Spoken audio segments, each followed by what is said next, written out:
Ассалаумағалейкум, құрметті достар. Бүгін міне Бұғыбай ауданындағы Таусамал атты демалыс орнына келіп отырып, бұл жерде өзіміздің бала-шағаларымызбенен, немерелерімізбенен құда-құдағилар бірігіп отырып осы үлкен демалыс орны болды.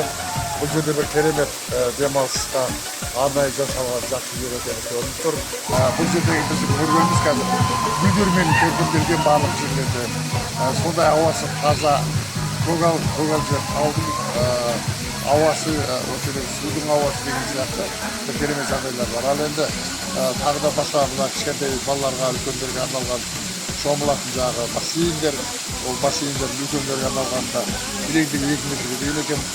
Жас балаларға, кішкентай балаларға арналған бассейндер керемет. Осы Жамбыл облысының жан-жағынан жиналған халық, ел осы демалып рахаттанып отыр. Бүгінгі күн осы жақсы күнде өтіп, осы жерде үлкен дастархан жайылып, енді Құдай қаласа ауылға қайтамыз.